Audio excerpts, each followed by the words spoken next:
Are Arsenal bottling the Premier League title race yet again?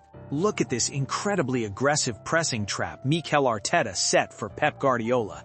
Unlike their previous cautious encounters, Arsenal went for the jugular against their direct rivals, but Manchester City still found a way to dismantle them. Let's deep dive into the tactical setup of both teams.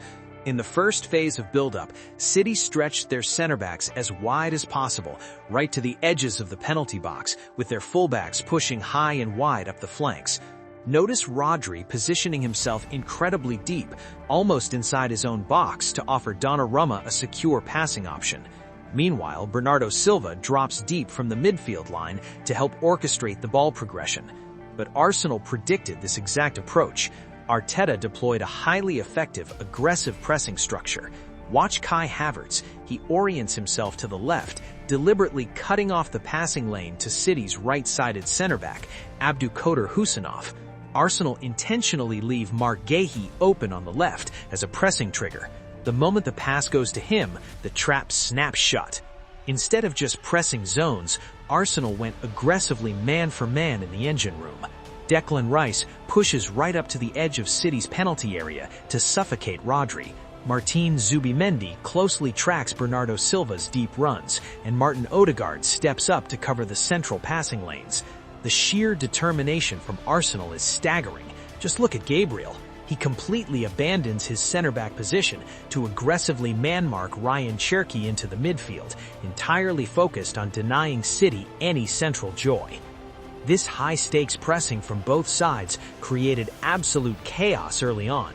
In the fourth minute, City's fluid 4-2-4 high press almost caught Arsenal out, with Erling Haaland aggressively closing down the goal kick and forcing the Arsenal keeper into a panicked clearance.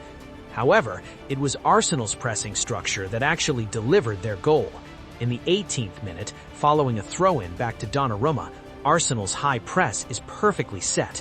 Donnarumma hesitates on the ball, Havertz pounces with a perfectly timed trigger press, and Arsenal punish the mistake.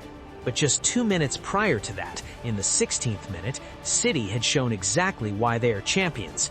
In an isolated moment of pure individual brilliance, Cherki received the ball in the box, utilized his elite dribbling to beat his man, and unleashed an excellent finish to give City the initial advantage.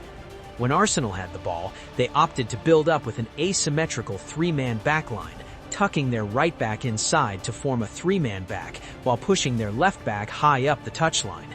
This left Declan Rice operating as a lone pivot to anchor the midfield, with Zubimendi pushing much higher into the central areas to try and bypass City's 4-2-4 pressing shape.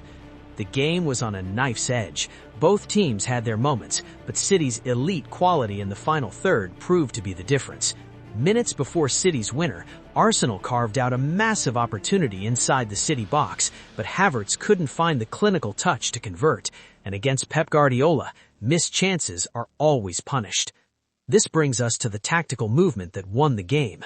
Throughout the season, City have utilized Nico O'Reilly as an inverted left back, using his technical security to dictate play.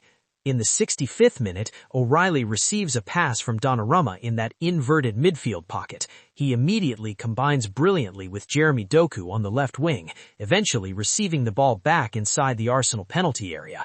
He plays a simple, precise pass across the box, and just look at the sheer hunger of Erling Haaland, battling aggressively with the Arsenal center-back to fire home the decider.